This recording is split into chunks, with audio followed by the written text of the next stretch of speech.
இப்ப நம்ம பார்க்கக்கூடியது என்ன அப்படின்னு சொல்லிட்டுன்னா பொருளியல் 11ஆம் வகுப்பு பொருளியல் பாடம் பார்த்துக்கிட்டு இருக்கோம். 11ஆம் வகுப்பு பொருளியல் ஒரு அறிமுகம்ங்கிற முதல் லெசன் பார்த்துக்கிட்டு இருக்கோம்.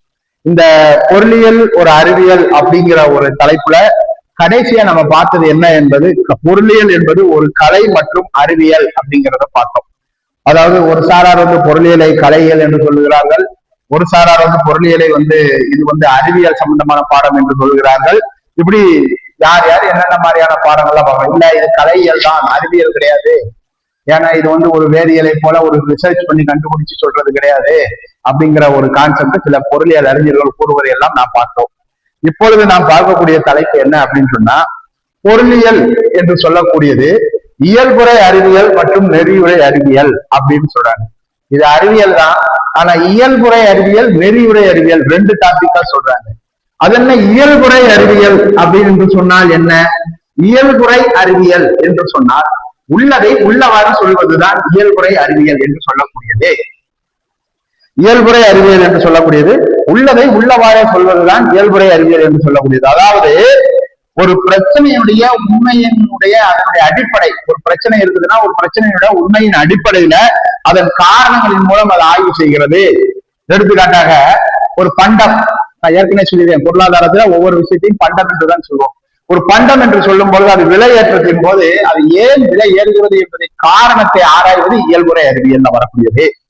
ஒரு பண்டத்தினுடைய விலை ஏறிக்கொண்டே போறதுக்கு என்ன காரணம் அப்படிங்கிறத நம்ம யோசிக்கிறோம் பார்த்தீங்களா, சிந்திக்கிறோம் பார்த்தீங்களா, இதுக்கு பேர் இயல்புறை அறிவியல் என்று சொல்லக்கூடியது. நெறியுறை அறிவியல் அப்படின்னு ஒரு வார்த்தை சொன்னோம். இந்த நெறியுறை அறிவியல் என்று சொல்லும் பொழுது என்ன சொல்றாங்க அப்படின்னா, இந்த நெறியுறை அறிவியல் என்று சொல்வது இது எதுவாக இருக்க வேண்டும் என்ற ஒரு வினா, இந்த வினாவுக்கு விடையளிக்கக்கூடியதாக இருக்கிறது. அதாவது என்னன்னா உண்மையின் அடிப்படை, அதாவது சமூகம், பண்பாடு, அரசியல், சமூகம், பண்பாடு, அரசியல், சமயம், இது சார்ந்த வெவ்வேறு கருத்துக்களின் அடிப்படையில் இது அமைகிறது. இந்த நெறியுறை அறிவியல் என்று சொல்லக்கூடியது எப்படிப்பட்டது? உள்ளுணர்வு சார்ந்ததாக இருக்கிறது அப்படிங்கிறாங்க. சுருக்கமா புரியுற மாதிரி சொல்லுவோம் அப்படின்னா, இந்த இயல்புறை அறிவியல் என்பது ஏன், எப்படி என்பதை நெறியுறை அறிவியல் எதுவாக இருக்க வேண்டும் என்பதை சொல்லுது. இயல்புறை அறிவியல் என்பது ஏன், எப்படி என்ற ஒரு விஷயத்தை விளக்குகிறது. நெறியுறை அறிவியல் என்று சொல்லக்கூடியது எதற்காக இது இருக்க வேண்டும், அப்படிங்கிறது எதுவாக இருக்க வேண்டும் என்பதை பற்றி இது கூறுகிறது. இந்த ரெண்டுக்கும் உள்ள வேறுபாட்டை தான் இப்ப நம்ம பார்க்க போறோம். இந்த ரெண்டுக்கும் உள்ள வேறுபாட்டை பார்க்க போறோம். உதாரணமா ஒரு விஷயம் சொல்றேன். வட்டி விகிதம் அதிகரிக்கும் போது, இயல்புறை அறிவியல்ல வட்டி விகிதம் அதிகரிக்கும் போது வட்டி விகிதத்தை ஏன் குறைக்க வேண்டும், எப்படி குறைப்பது என்று கூறுவதுதான் இயல்புறை அறிவியல். வட்டி விகிதம் என்று சொல்லக்கூடியது, வட்டி விகிதம் அதிகரிக்கும் போது இந்த வட்டி விகிதத்தை ஏன் குறைக்க வேண்டும், எப்படி குறைப்பது என்று கூறுவது. நெறியுறை அறிவியல் என்று சொல்லும் பொழுது வட்டி விகிதம் அதிகரிப்பதால் ஏற்படக்கூடிய நன்மை மற்றும் தீமையை பற்றி சொல்வதுதான் நெறியுறை அறிவியல். இந்த வட்டி விகிதத்தினுடைய நன்மை மற்றும் தீமை இவைகளை பற்றி சொல்வதுதான் நெறியுறை அறிவியல் என்று சொல்லக்கூடியது. நெறியுறை அறிவியல், நெறியுறை அறிவியல் என்று நாம் இதை சொல்லுகிறோம். அதனாலதான் சொல்றாங்க வட்டி விகிதம் என்று சொல்லக்கூடியது. உதாரணமாக வட்டி விகிதம் அதிகரிக்கும் போது இயல்புறை அறிவியல் வட்டி விகிதத்தை ஏன் குறைக்கணும் என்று சொல்லுகிறது. அதே சமயத்துல எப்படி குறைப்பது என்று சொல்லுகிறது நெறியுறை அறிவியல் என்று சொல்லக்கூடியது. வட்டி விகிதம் அதிகரிப்பதால் ஏற்படக்கூடிய நன்மை மற்றும் தீமைகளை பற்றி சொல்லக்கூடியது. இப்ப இவற்றுல நம்ம பார்க்கக்கூடிய தலைப்பு இன்னொன்னு என்ன அப்படின்னா, இயல்புறை பொருளியல் என்று சொல்லக்கூடியது. இயல்புறை பொருளியல், இயல்புறை பொருளியல் அப்படின்னு சொன்னா என்ன? அதாவது பண அளிப்பு அதிகரிப்பு பொருளாதாரத்தில் விலை ஏற்றத்தை ஏற்படுத்துகிறது. பண அளிப்பு, அளிப்புன்னா இந்த இடத்துல சப்ளை அப்படின்னு எடுத்துக்கணும். அளிப்பு சப்ளை, நீங்க வேற மீனிங் எடுக்கக்கூடாது. அளிப்பு அப்படின்னா சப்ளை. அப்ப பண அளிப்பு அதிகரிப்பு அப்படின்னு சொல்லக்கூடியது பொருளாதாரத்தில் விலை ஏற்றத்தை அதிகரிக்கிறது. உதாரணமாக ஒவ்வொருவருக்கும் உழைப்பு கேட்ட அதிகமான அளவுல சம்பளங்கள், வருமானம் அதிகப்படியான அளவுல அபரிமிதமான வருமானங்கள் வந்து கொண்டிருக்கும் போது பண்டத்தினுடைய விலை என்று சொல்லக்கூடியதும் அதிகரித்துக் கொண்டே போகிறது அப்படின்னு சொல்லக்கூடியது. நீர்ப்பாசன வசதி மற்றும் ரசாயன உரங்களின் விரிவாக்கத்திற்கு ஏற்ப உணவு தானிய உற்பத்தி அதிகரிக்கிறது. இப்ப நம்ம கிட்ட நீர்ப்பாசன வசதி நிறைய குளங்கள் இருக்குது, ஏரிகள் இருக்கிறது, கிணறுகள் இருக்குது, அதுல பூரா நிறைய தண்ணீர்கள் இருக்குது, நிறைய நீர் இருக்குது. இந்த நீர்ப்பாசன வசதிகள் அதிகமான அளவுல இருக்குது அப்படின்னு சொல்லும் போது அந்த உரமும் அதிகமான அளவுல உற்பத்தி பண்ணி வச்சுக்கிட்டு இருக்கோம் அப்படின்னு சொல்லும்போது இந்த விரிவாக்கத்திற்கு ஏற்ப உற்பத்தி என்று சொல்லக்கூடியது, அதாவது உணவு தானிய உற்பத்தி என்று சொல்லக்கூடியது அதிகரிக்கிறது. இரண்டாவது இன்னொன்னு சொல்றாங்க, பிறப்பு விகிதம் அதிகரிப்பும் பிறப்பு விகிதம் குறைவும் மக்கள் தொகை வளர்ச்சி விகிதத்தில் பிரதிபலிக்கிறது அப்படிங்கிறாங்க. மக்கள் தொகை வளர்ச்சி விகிதம் என்று சொல்லும் பொழுது எப்படி சொல்றாங்கன்னா, பிறப்பு விகிதம் அதிகரிக்கிறது, பிறப்பு விகிதம் குறைகிறது. Death rate is also increase and death rate is also decrease அப்படின்னு சொல்றாங்க. இதுதான் என்ன அப்படின்னா மக்கள் தொகை வளர்ச்சிக்கு ஒரு முக்கியமான ஒரு விஷயம். சரி, அடுத்தது இந்த நெறிமுறை அறிவியல் அப்படின்னு ஒரு பார்த்தோம். நெறிமுறை அறிவியல் அப்படிங்கும்போது பண வாட்டத்தை விட பண வீக்கமே மேலானது என்று சொல்லுகிறார்கள். பண வாட்டத்தை விட பண வீக்கம் என்பது மேலானது. அது என்ன பண வாட்டம் பண வீக்கம்? பண வாட்டத்திற்கும் பண வீக்கத்திற்கும் உள்ள வேறுபாடு என்ன? பண வாட்டம் என்று சொல்லணும்னா மக்கள் கையில பண வசதி இல்லை, பணம் இல்லை, எவ்வளவு உழைச்சாலும் பணம் அதிகமா வரமாட்டேங்குது, இல்லைன்னா வேலை வாய்ப்பு இல்லை, வேலைக்கேற்ற வருமானம் என்பது இல்லை, இப்படி எல்லாம் இருக்கக்கூடிய பண வாட்டத்தில் வரும். பண வீக்கம் என்று சொல்லி சொன்னால் பண்டத்தினுடைய விலை ஏறிக்கொண்டே போகிறது. இவங்க உழைப்புக்கு வரக்கூடிய வருமானத்துக்கு இந்த பணத்தை வைத்துக் கொண்டு அவர்களுக்கு தேவையான சில விஷயங்களை வாங்க முடியவில்லை, தேவையான பொருட்களை வாங்க முடியவில்லை. இதுதான் பண வீக்கம் என்று சொல்லக்கூடியது. பண்டத்தின் விலை தொடர்ந்து அதிகரித்துக் கொண்டே போய்கொண்டிருக்கிறது. உதாரணமாக ஒரு சின்ன உதாரணம் சொல்கிறேன். கடைக்கு போறோம், ஹோட்டலுக்கு போறோம், நம்ம சாப்பிடுறோம். ஒரு இட்லி இன்னைக்கு 10 ரூபாய் அப்படிங்கிறாங்க, நம்மளால சாப்பிட முடியுது. 5 இட்லி சாப்பிடுறோம், 50 ரூபாய். நாளைக்கு போறோம், அதுக்கடுத்து என்ன சொல்றாங்க, ஒரு வாரம் கழிச்சு போகும்போது ஒரு இட்லி 15 ரூபாய் என்று சொல்லுகிறார்கள். நம்மளுடைய தேவையை குறைத்துக் கொண்டே வருகிறோம். அப்ப பண வீக்கம் நல்லா பார்க்கணும். இந்த பண வீக்கம், பொருளினுடைய விலை ஏறிக்கொண்டே வருகிறது. இந்த பண வீக்கத்திற்கு பல்வேறு விதமான பொருளியல்ல என்ன சொல்லியிருக்காங்கன்னா பல்வேறு விதமான பண வீக்கங்கள் இருக்கிறது அப்படின்னு சொல்லியிருக்கிறாங்க. அதாவது என்ன அப்படின்னு சொன்னா, இந்த பண வீக்கம் என்று சொல்லும் பொழுது எப்படியெல்லாம் இது பண வீக்கம் ஏற்படுகிறது அப்படிங்கறத பற்றி சொல்லி நிறைய விஷயங்கள் அதை சொல்லப்பட்டிருக்கிறது. இதுல என்னென்னலாம் சொல்றாங்க அப்படின்னு சொன்னா, வேகமாக ஏறக்கூடிய பணவீக்கம், மிக குறைவான அளவுல ஏறக்கூடிய பணவீக்கம், சுமாராகவே நடுத்தரமாக ஏறிக்கொண்டே இருக்கக்கூடிய பணவீக்கம் என்று பல்வேறு விதமான வாய்ப்பாடுகள்ல இதை பிரித்து வைத்திருக்கிறார்கள். இது இயல்புறை அறிவியல் என்று சொல்லக்கூடியதுல நம்ம இப்ப பார்த்தது. இப்ப நெறிமுறை அறிவியல் நம்ம பார்த்தது என்னன்னா, பண வாட்டத்தை விட பண வீக்கம் மேலானது என்று சொல்றார்கள். பண வீக்கம் என்ன சொல்றாங்க, பண வாட்டம் என்பது என்ன, மக்கள் கையில் பணம் இல்லை என்பது சொல்லக்கூடியது. பண வீக்கம் என்பது என்ன, பண்டத்தினுடைய கூடிக்கொண்டே இருக்குது. அப்ப என்ன சொல்றாங்க, பண வாட்டத்தை விட பண வீக்கம் எவ்வளவோ பெட்ரு.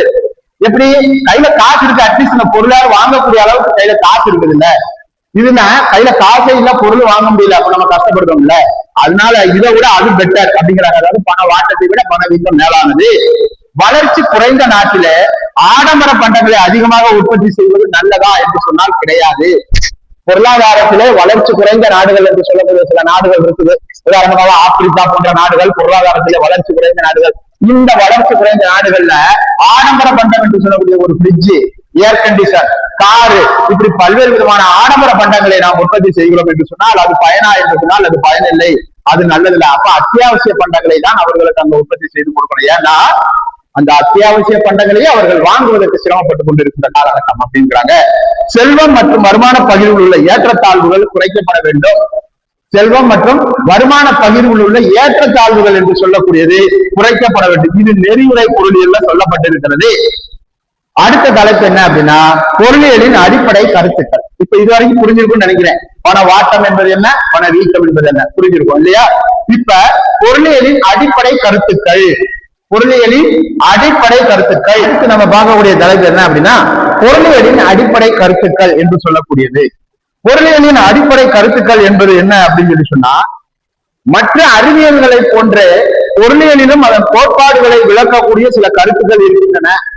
மற்ற அறிவியல்கள் என்ன சொல்றதுன்னா, physics, chemistry, biology, zoology, botany இப்படிலாம் சொல்றோம் இல்லையா? அதாவது தாவரவியல், விலங்கியல், இயற்பியல், வேதியியல், உயிரியல் அப்படின்னு சொல்றோம். இந்த மாதிரியா இருக்கக்கூடிய ஒரு அறிவியல்களை போன்று பொருளியலிலும் அதன் கோட்பாடுகளை விளக்கும் சில கருத்துக்கள் சொல்லப்பட்டிருக்கிறது. என்னென்ன? இதாவது அவற்றினுடைய பொருள் பற்றிய முழுமையான தெளிவான புரிதல் தான் கோட்பாடு அப்படின்னு சொல்லக்கூடிய ஒரு விஷயத்தை பற்றிய தெளிவான முழுமையான புரிதல் தான் கோட்பாடு என்று சொல்லக்கூடியது. அது சார்ந்த மேலோட்டமான விளக்கங்களை இப்பொழுது நாம் பார்க்கலாம். பண்டங்கள் மற்றும் பணிகள் அப்படின்னு சொல்றோம். பண்டங்கள் மற்றும் பணிகள் என்று சொல்லக்கூடியது. பண்டங்கள் மற்றும் பணிகள் என்று சொல்லக்கூடியது.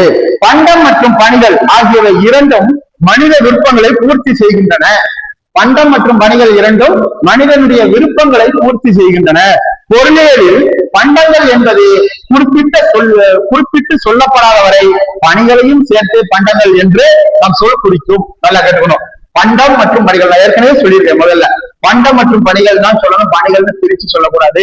பண்டங்கள்ங்கிறத குறிப்பிட்டு சொல்லாத வரைக்கும் இந்த பணிகள் என்று சொல்லக்கூடிய வார்த்தையும் சேர்த்துக்கிட்டே கொண்டு வரணும்.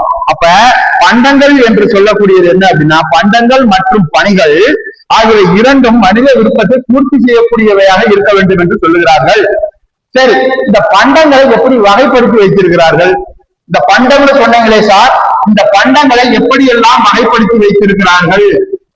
அதாவது இந்த பண்டங்கள் அப்படின்னு சொல்லும் பொழுது எப்படிப்பட்டது? முதல்ல ஒண்ணு தொட்டு உணரக்கூடிய பண்டம்.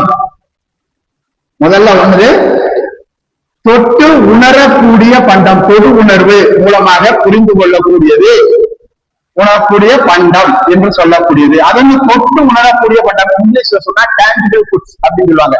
இங்கிலீஷ்ல சொன்னா tangible goods, TANGIBLE, tangible goods அப்படின்னு சொன்னா இந்த தொட்டு உணரக்கூடிய பண்டம் என்று சொல்லக்கூடியது. உதாரணமாக இந்த பொருளாதாரத்தை பொறுத்தவரை இந்த புக்கு ஒண்ணு இருக்கு.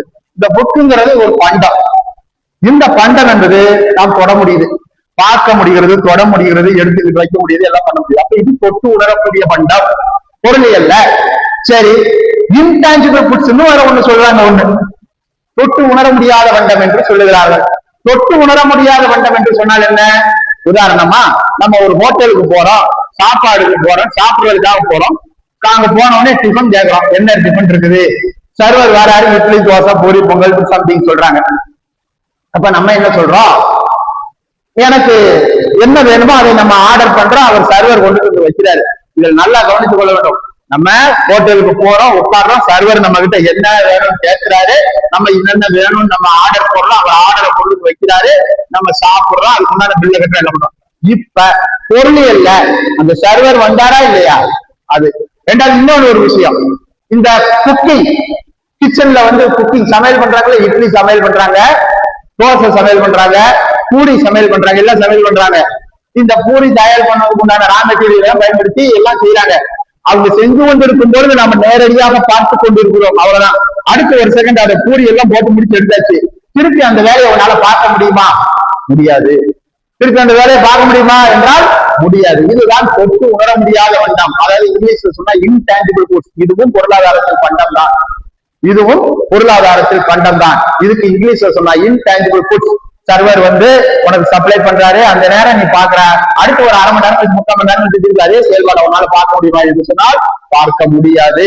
அப்ப இதுவும் பொருளாதாரத்தில் பண்டமா என்று சொன்னால் அதுவும் பண்டம் தான். ஆனால் எப்படிப்பட்ட பண்டம் என்று சொன்னால் இன்டான்ஜிபிள் கூட்ஸ் என்று சொல்லக்கூடியது.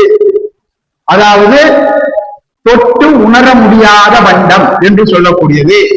தொட்டு உணர முடியாத பண்டம் என்று சொல்லக்கூடியது. இப்படி ரெண்டு வகையாக பிரிச்சிருக்கிறார்கள். தொட்டு உணர முடியாத பண்டம்,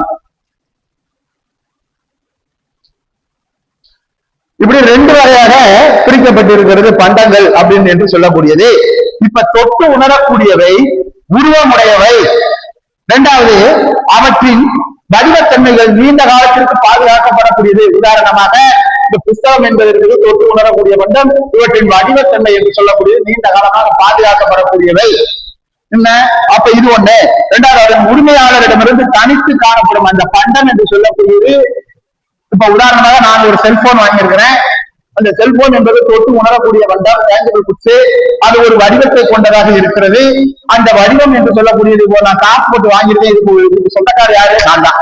அப்ப நான் தான் சொந்தக்காரர் என்று சொல்லும் போது என்னுடைய உரிமையாளர் இருக்காரு. அதுல இருந்து இந்த பண்டம் என்பது தனித்து காணப்படுகிறது.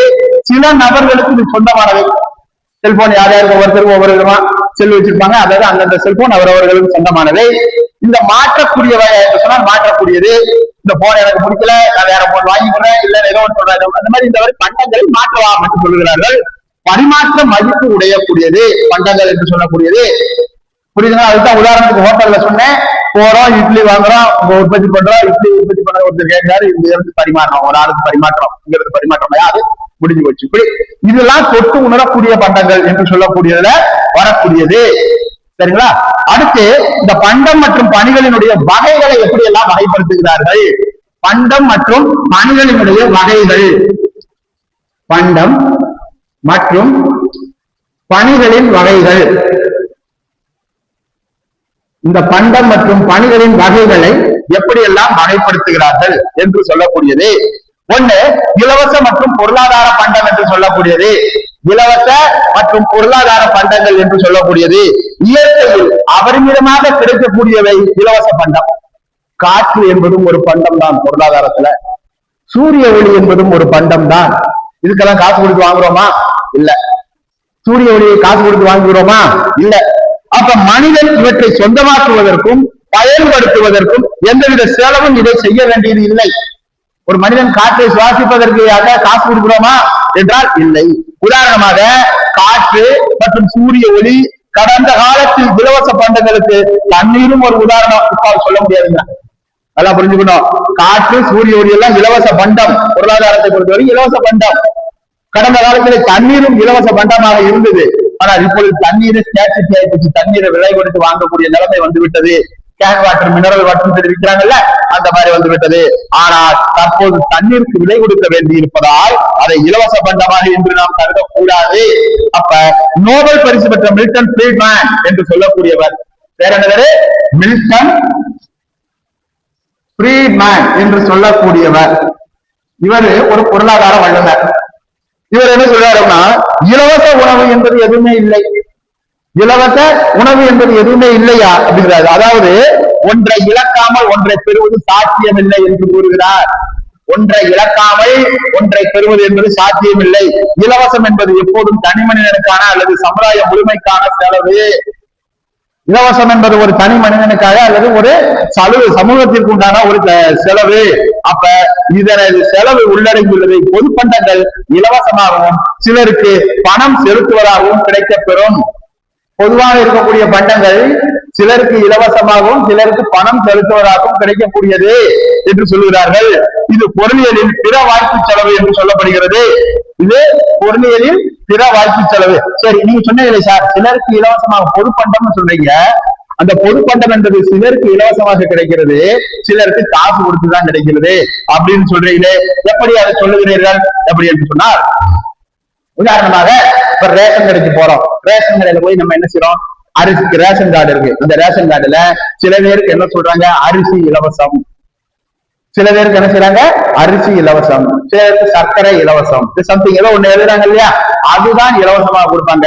சில பேருக்கு அதெல்லாம் கொடுக்க மாட்டாங்க, இலவசம் கிடையாது. அரிசி இலவசம் என்று சொல்லாத ஒரு கார்டு இருக்கு. அவங்க இலவசம் அரிசி கொடுங்க சார்னு கேட்டா தர மாட்டாங்க. அப்ப அரிசி இலவசம் என்று சொல்லக்கூடிய அந்த கார்டுக்கு அரிசி இலவசமாக கொடுக்கிறார்கள். அதைத்தான் சொல்றாங்க, சிலருக்கு பணம் செலுத்துவதாலும் கிடைக்கப்படும், சிலருக்கு இலவசமாகவும் கிடைக்கப்படும். இது பொது பண்டம் என்று சொல்லுகிறார்கள். மற்றொரு பக்கம் பொருளாதார பண்டங்கள் அதிக அளவு கிடைப்பதில்லை என்று சொல்லப்படுகிறது. பொருளாதார பண்டங்கள் என்று சொல்லக்கூடியது அதிக அளவு கிடைப்பதில்லை. அவைகளின் அழிப்பு பற்றாக்குறையானது. லயோனல் ராபின்ஸ் சொன்ன வார்த்தை பற்றாக்குறை என்று சொல்லக்கூடியது. இன்னைக்கு லயோனல் ராபின்ஸ் சொன்ன அந்த ஒரு வாசகம் தான் எல்லாராலும் ஏற்றுக்கொள்ளக்கூடிய வாசகம். பொருளாதாரம் என்பது எப்படிப்பட்டது? செல்வ வளர்ச்சி இலக்கணம் உடையது அப்படின்னு சொல்லியிருக்கிறார் ஆடம் ஸ்மித். ஆல்பர்ட் மார்ஷல் என்று சொல்லக்கூடியவர் அறிவுபூர்வமானது, செல்வ வளம் சார்ந்தது ஆடம் ஸ்மித் சொல்லக்கூடியது. இல்ல இன்னைக்கு பொருளாதாரம் என்று சொல்லக்கூடியது எப்படி இருக்குதுன்னா, இட்ஸ் ஸ்கேர்சிட்டி, பற்றாக்குறையாக இருக்கக்கூடியது அப்படின்னு தான் வந்து சொல்லியிருக்கிறார். யார் சார் சொல்லியிருக்கா இத அப்படின்னா, லயோனல் ராபின்ஸ் என்று சொல்லக்கூடியவர். அதான் இங்க சொல்றாங்க, என்ன சொல்றாங்க? பற்றாக்குறையானது, பண்டங்கள் என்று சொல்லக்கூடியது பற்றாக்குறையானது. மனிதன் அதன் மீது உரிமை கொண்டாடவும் அல்லது பயன்படுத்தவும் பணம் செலவிட வேண்டியுள்ளது. இந்த பண்டம் எனக்கு சொந்தமானது என்று ஒருவன் உரிமை கொண்டாட வேண்டும் என்று சொன்னால் அதற்கு அவன் பணம் செலுத்த வேண்டும். இன்னைக்கு அப்படி இருக்கு. காரணம் பற்றாக்குறை அப்படின்னு சொல்லி சொல்றாரு. இதை சொன்னது யார் சார் அப்படின்னு சொல்லி சொன்னா லயோனல் ராபின்ஸ் என்று சொல்லக்கூடியவர் தான் சொல்லுகிறார் அப்படின்னு சொல்லி சொல்றாரு. அடுத்தது நுகர்வோர் பண்டங்கள் மற்றும் மூலதன பண்டங்கள். இப்ப பண்டம் மற்றும் பணிகள் அப்படிங்கறது நம்ம பார்த்தோம். அதுல இலவச மற்றும் பொருளாதார பண்டங்கள் என்பதை பற்றி நம்ம பார்த்தோம். இப்ப அடுத்த கருத்து என்ன அப்படின்னா நுகர்வோர் பண்டங்கள் மற்றும் மூலதன பண்டங்கள். நுகர்வோர் பண்டம்னா என்ன, மூலதன பண்டம் என்றால் என்ன அப்படின்னு சொல்லக்கூடியது. நுகர்வோர் பண்டங்கள் என்பது மனித விருப்பங்களை நேரடியாக நிறைவேற்றக்கூடியது நுகர்வோர் பண்டம். நல்லா புரிஞ்சுக்கணும். நுகர்வோர் பண்டம் என்று சொல்லக்கூடியது மனித விருப்பங்களை நேரடியாக நிறைவேற்றக்கூடியது நுகர்வோர் பண்டம். உதாரணமாக ஒரு துணி கடைக்கு போறோம், ட்ரெஸ் எடுக்க போறோம். ட்ரெஸ் எடுக்க போகும்போது உங்களுக்கு பிடிச்ச ஒரு பேண்ட் ஷர்ட் எடுக்கிறீங்க. அதை யார் வாரா, அதை எடுக்கக்கூடிய வர்றவர் கன்சியூமர், நுகர்வோர் என்று சொல்லக்கூடியவர். அந்த நுகர்வோர் என்று சொல்லக்கூடியவர் அந்த நுகர்வோர் என்று சொல்லக்கூடியவருக்கு உற்பத்தி, அவருக்காகவே உற்பத்தி பண்ணக்கூடியது இந்த பண்டம், துணிமணிகள் உற்பத்தி ஆகக்கூடியது. உதாரணமாக ஒரு தொலைக்காட்சி, மரச்சாமான், வாகனங்கள், இதெல்லாம் யாருக்காக செய்யறாங்க? கம்பெனி உற்பத்தி பண்ணுது மக்களுக்காக. வாங்குறவங்க மக்கள் தான் இந்த இடத்துல நுகர்வோர்கள் என்று சொல்லக்கூடியது. இது நுகர்வோர் பண்டம் என்று அழைக்கப்படுகிறது. அடுத்தது என்ன சொல்றாங்க? மூலதன பண்டம் அப்படின்னு ஒரு விஷயம் சொல்றாங்க. இந்த மூலதன பண்டங்கள் என்பது நேரடியாக நுகர்வோருக்கு மன நிறைவு தருவது கிடையாது. நல்லா புரிஞ்சுக்கணும். மூலதன பண்டங்கள் என்று சொல்லக்கூடியது, அதாவது உற்பத்தியாளர் பண்டம் என்று சொல்லக்கூடியது நேரடியாக நுகர்வோருக்கு மன நிறைவை தருகிறதா என்றால் கிடையாது. எப்படி? உதாரணமாக ஒரு துணி கடையில போய் ஒரு துணியாக நாம எடுக்கிறோம், இல்ல ரெடிமேட் ஷர்ட் எடுக்கிறோம், பேண்ட் எடுக்கிறோம், அதை நம்ம பயன்படுத்திக்கிறோம், நமக்கு மன நிறைவு தெரிகிறது. அதே ஒரு கம்பெனி உற்பத்தி ரெடிமேட் சட்டை தயார் பண்ணக்கூடிய ஓனரு அவர் எடுத்து வராரு, ரெடிமேட் சட்டையாவா எடுத்துட்டு வராரு, அவரு நூலாக எடுத்துட்டு வருகிறார், இல்லைன்னா துணியாக மன்னிக்கவும் துணியாக எடுத்து கொண்டு வருகிறார். அந்த துணியைத்தான் அவர் அளவு பார்த்து சட்டை சைஸ் வெரைட்டிஸோ சட்டைகளோ பேண்ட்டுகளோ தயார் பண்றாங்க. அப்ப இதுதான் மூலதன பண்டம். அந்த துணியாக கிடைக்கிறது மூலதன பண்டம். துணி உற்பத்தி ஆவதற்கு முன்பு நூலாக கிடைப்பது ஒரு மூலதன பண்டம். இதெல்லாம் ரா மெட்டீரியல்ஸ், ரா மெட்டீரியல்ஸ் என்று சொல்லக்கூடியது. இது நுகர்வோருக்கு மன நிறைவை தருகிறதா என்றால் இது நுகர்வோருக்கு மன நிறைவை தருவதில்லை. அப்ப நுகர்வோருக்கு எது மன நிறைவை தருகிறது? பினிஷ்டு கூட்ஸ் என்று சொல்லக்கூடிய முடிவுற்ற பண்டங்கள் தான் நுகர்வோருக்கு மன நிறைவை தருகிறது. அவை நுகர்வோர் பண்டங்களை, இந்த ரா மெட்டீரியல் என்று சொல்லக்கூடியது, அதாவது என்னன்னா மூலதன பண்டங்கள் என்று சொல்லக்கூடியது நுகர்வோர் பண்டங்களை தயாரிக்க பயன்படுகின்றன. எடுத்துக்காட்டாக இயந்திரங்கள் அப்படின்னு எடுத்துக்கிட்டோம், மிஷினரிஸ் அப்படின்னு சொல்றோம்ல, இந்த இயந்திரங்கள் என்று சொல்லக்கூடியது. அடுத்ததாக என்ன சொல்றாங்க அப்படின்னு சொல்லி சொன்னால் இது நுகர்வோருக்கு நேரடியாக பயனை தருகிறதா? தராது. இது யாருக்கு பயன் தராது? நுகர்வோருக்கு நேரடியாக பயன் தராது. ஆனால் அதே சமயத்துக்கு ஒரு உற்பத்தியாளருக்கு இந்த மிஷின் பயன்படுகிறது. ஆனால் தொழிற்சாலைகளில் உற்பத்தியாளர்களுக்கு இது தேவைப்படுகிறது. ஒரு வீட்டில் உள்ள தையல் இயந்திரம் வியாபாரத்திற்காக பயன்படுத்தப்பட்டால் அது மூலதன பண்டமாகிறது. நல்லா எடுக்கணும். நம்ம வீட்டுல நம்ம ஒரு வியாபாரத்திற்காக ஒரு மிஷினை வாங்குறோம் அப்படின்னா தட் இஸ் இன்வெஸ்ட்மெண்ட். அதே சமயத்துல நீங்கள் உங்களுடைய சொந்த தேவைக்காக அந்த மிஷினை பயன்படுத்தி வாங்குறீங்க அப்படின்னா தட்ஸ் நாட் இன்வெஸ்ட்மெண்ட். அது இன்வெஸ்ட்மெண்ட்ல வராது. அப்படின்னா அது நுகர்வு பண்டம். அப்ப அது எந்த பண்டம் சார்? நுகர்வு பண்டம். நான் இருக்கிறேயா, எனக்கு டெய்லரிங் ஒர்க் தெரியும், நான் என்னுடைய துணிகளையோ கிழிஞ்ச துணிகளையோ வீட்டுல தேவையானது மட்டும் என்னுடைய பர்பஸ்க்காக சொந்த பயன்பாட்டிற்காக நான் பயன்படுத்தி கொண்டிருக்கிறேன் என்று சொன்னால் அது எது சார் வருதுன்னா அது நுகர்வு பண்டத்துல வரும். அதே நான் டெய்லரிங் மிஷினை வாங்கி ஒரு கடை மாதிரி வச்சு அந்த கடையில உட்காந்து மக்களுக்காக வாங்கி அந்த துணிமணியை கொண்டுட்டு வராங்க, அதை நான் தச்சு கொடுக்குறேன்னா அது மூலதன பண்டம். அந்த நேரத்துல அந்த இடத்துல அந்த மிஷினை மூலதன பண்டம் என்று சொல்லக்கூடியதுல வந்து விடுகிறது. அடுத்தது அழியும் பண்டங்கள் மற்றும் நீடித்து இருக்கக்கூடிய பண்டங்கள் அப்படின்னு சொல்லக்கூடியது. அடுத்து என்னது? அழியும் பண்டங்கள் மற்றும் நீடித்து இருக்கக்கூடிய பண்டங்கள் என்று சொல்லக்கூடியது.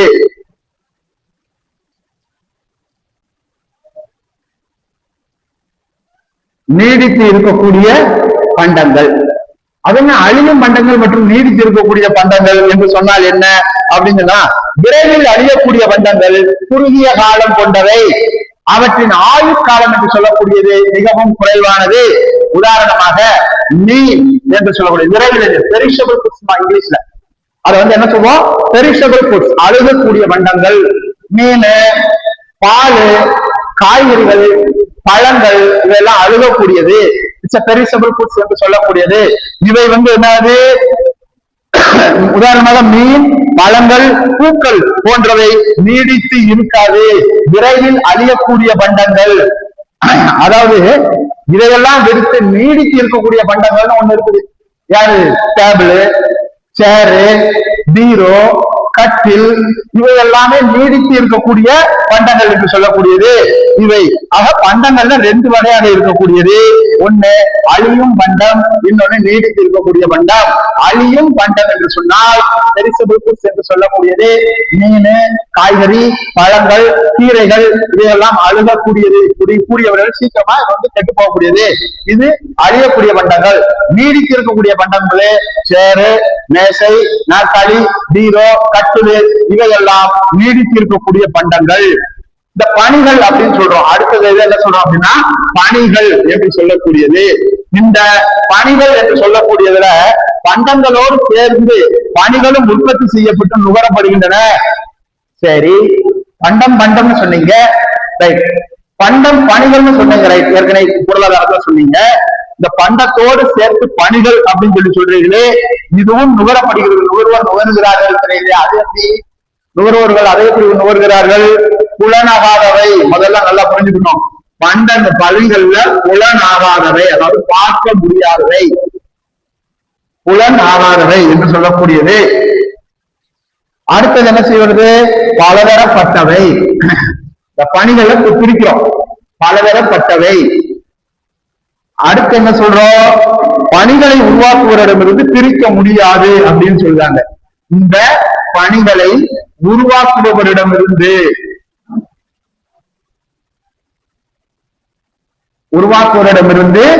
பிரிக்க முடியாது. அடுத்த தலைப்பு என்னது? அழியக்கூடியவை. இதுதான் இப்ப நம்ம பார்க்கிறோம். அடுத்தது அழியக்கூடியவை என்று சொல்லக்கூடியது. சரி, இப்ப இந்த பணிகள்ல நம்ம என்ன சொல்றோம் அப்படின்னா புலனாகாதவை. பணிகள் என்று சொல்லக்கூடியது கண்ணுக்கு புலனாகக்கூடியதா என்று சொன்னால் இல்லை. பணிகளுக்கு உருவ அடையாளம் என்று சொல்லக்கூடியது கிடையாது. ஆனால் மற்ற பண்டங்களோடு தொடர்புடையவை. இந்த பணிகள் என்று சொல்லக்கூடியது மற்ற பண்டங்களோடு தொடர்புடையவை. உதாரணமாக அடையாள குறியீடு, நிறுவன நன்மதிப்பு, இவையெல்லாம் எப்படியா சாராவது புலனாகுதா? எப்படி இது புலனாக கூடியதா? ஆனால் இன்றைய நாட்களில் புலனாகாத பொருட்கள் உருவ பொருட்களாக சந்தைப்படுத்தப்படுகின்றன. எடுத்துக்காட்டு, எக்ஸாம்பிள் அப்படி ஒன்று சொல்லுவோம். இப்ப உதாரணமா பென் டிரைவ் அப்படின்னு சொல்றோம். பென் டிரைவ் வச்சுக்கோங்கள, ஏதாவது கம்ப்யூட்டர்ல டைப் பண்றோம், ஏதாவது பண்றோம், பென் டிரைவ்ல ஸ்டோரேஜ் பண்றோம் இல்லையா? இசை, அதாவது ஒரு பாட்டு இருக்குது, அந்த பாட்டை பென் டிரைவ்ல நம்ம ஏற்றுறோம், சேமிக்கப்பட்டு என்ன செய்யப்படுகிறது? அது விற்பனை செய்யப்படுகிறது. இது புலனாகாததா? இது இப்ப புலனாகக்கூடியது சாத்தியமாகிவிட்டது. ஆனால் ஒரு காலகட்டத்துல இந்த பாடல் என்று சொல்லக்கூடியது நேரில் பார்க்கிறோம், அங்க நேரம் அவ்வளவுதான். அதுக்கப்புறம் திருப்பி அதை பார்க்க முடியுமா என்று சொன்னால் அது கிடையாமல் இருந்தது. அப்படி இருந்ததாக இருந்தது. அடுத்தது இந்த பணிகள்ல ஒண்ணு பார்த்தோம், பலதரப்பட்டவை. என்ன பார்த்தோம்? பலதரப்பட்ட பணிகள். அதாவது பணிகள் பல்வேறு இடங்கள் மற்றும் கலாச்சார பின்னணியில் வேறுபடுகின்றன. அதாவது தரத்தினுடைய அடிப்படையில் அந்த பணிகளை வகைப்படுத்துகிறார்கள். ஒரே விதமான பணி பலதரப்பட்ட அனுபவங்களை தருகிறது. எடுத்துக்காட்டு, இசை மற்றும் மருத்துவ சேவை. அப்படியே நல்லா கேட்டுக்கணும். பணிகள், இந்த பணின்னு சொன்னோம் இல்லைங்களா, இந்த பணிகள் பல்வேறு வகையான கலாச்சார பின்னணியில் வேறுபடுத்தப்படுகிறது. இந்த பணிகளை ஒருத்தரே தான். டாக்டர் அப்படின்ட்டா எல்லா டாக்டரும் ஒரே மாதிரி இருக்காங்களா என்று சொன்னால் இல்லை.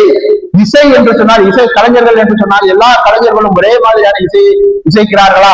இல்ல. அந்த இடத்துக்கு தகுந்தாற் போல, காலத்திற்கு தகுந்தாற் போல இசைகளை என்று சொல்லக்கூடியது பாடலுக்கு தகுந்தாற் போல மாற்றுகிறார்கள். அதே மாதிரி மருத்துவர்கள் என்று சொல்லக்கூடியவர்கள் ஒரே மாதிரியான மருந்தா கொடுத்துக்கிட்டு இருக்காங்க. நோய்க்கு தகுந்தாற் போல என்ன செய்யறாங்க? சில மருத்துவர்களிடம் போனா நன்றாக கேட்கிறது அப்படின்னு சொல்கிறார்கள் இல்லையா? அது மாதிரி. அதே மாதிரி பணிகள் அப்படின்னு சொன்னோம் பாத்தீங்களா, இந்த பணிகளை உருவாக்குபவரிடமிருந்து பிரிக்கவே முடியாது. இந்த பணிகளை பணிகளை கிரியேட் பண்றவர்கிட்ட இருந்து பிரிக்க முடியாதுங்கிறாங்க. பணிகளை அவற்றை செயல்படுத்துவதற்குத்தான் அது உரிமையாக இருக்கக்கூடியது. உதாரணமாக ஒரு உழைப்பாளரிடமிருந்து உழைப்பை பிரிக்க முடியுமா? ஒரு மூட்டை தூக்கும் தொழிலாளி இருக்கிறார் என்று சொன்னால் அவர் மூளை தூக்குகிறார் என்றால் அவர் மூளை தூக்கக்கூடிய தொழில் என்று சொல்ல முடியாது. அவர் செஞ்சுக்கிட்டு அந்த வேலையை அந்த உழைப்பாளர் வந்து பிரிச்சு பார்க்க முடியுமா பொருளாதாரத்துல? முடியாது அப்படிங்கிறாங்க. அதுக்கடுத்து என்ன சொல்றாங்க?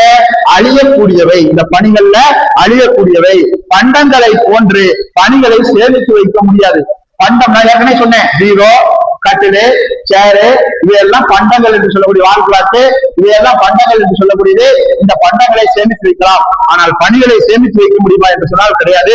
உதாரணமாக மட்டைப்பந்து விளையாட்டை காண வாங்கப்பட்ட கட்டணம், அது என்ன மட்டைப்பந்து? கிரிக்கெட். கிரிக்கெட் விளையாடுறாங்க, இந்தியா பாகிஸ்தான் கிரிக்கெட் டீம் விளையாண்டுட்டு இருக்காங்க. நாளை காலையில 10 மணிக்கு மேட்ச், நம்ம கையில இன்னைக்கு டிக்கெட் கிடைச்சிருக்கு. நாளைக்கு காலையில நீ என்ன செய்யலாம்? 10 மணிக்கு அங்க போய் அங்க வச்சு அதை பார்த்து பார்க்கணும். அன்எக்ஸ்பெக்டடா உன்னால அதை பார்க்க முடியாம போய்விட்டது. அப்ப என்ன செய்வா? சார், நான் இந்த டிக்கெட் வாங்கினேன், 10ஆம் தேதி டிக்கெட் வாங்கினேன், 11ஆம் தேதி காலையில 10 மணிக்கு மேட்ச், பட் 11ஆம் தேதி என்னால வந்து பார்க்க முடியல. இன்னைக்கு தேதி 12 தேதி ஆகுது, 13 தேதி ஆயிடுச்சு. நான் இப்பொழுது அந்த கிரிக்கெட் மேட்ச் பார்க்கணும் அப்படின்னு அதை பார்க்க முடியுமா என்று சொன்னால் அது முடியாது. அப்ப விளையாட்டு முடிந்த பிறகு அந்த டிக்கெட் பயனுள்ளதாக என்று சொன்னால் பயனில்ல. அதன் பயனை பாதுகாக்க இயலாது. அதற்கு பரிமாற்ற மதிப்பு என்று சொல்லக்கூடியது இல்லை. இதுதான் அழியக்கூடியது. இதைத்தான் என்ன சொல்லுகிறார்கள்? பணிகள் என்று சொல்லக்கூடியதுல அழியக்கூடிய பணிகள் என்று சொன்னால் பண்டங்களை போன்று பணிகளை சேமித்து வைக்க முடியாது. அந்த பணிகளை அந்த நேரத்தில் தான் நாம் காண முடியும். அதை தவறவிட்டால் அதனுடைய அந்த பணியை நாம எல்லாம் என்ன செய்ய முடியாது, பார்க்க முடியாது. அப்ப அந்த பணி அழியக்கூடிய பணி என்று சொல்லுகிறார்கள். இதற்கு பரிமாற்ற மதிப்பு உண்டா என்று சொன்னால் பரிமாற்ற மதிப்பு கிடையாது என்று சொல்லப்படுகிறது. இதுக்கு அடுத்தபடியாக நாம் 1.5.2 பயன்பாடு என்று சொல்லக்கூடியது இருக்கிறது. அந்த பயன்பாடு என்பதை அடுத்த வகுப்பில் நாம் பார்க்கலாம். நன்றி.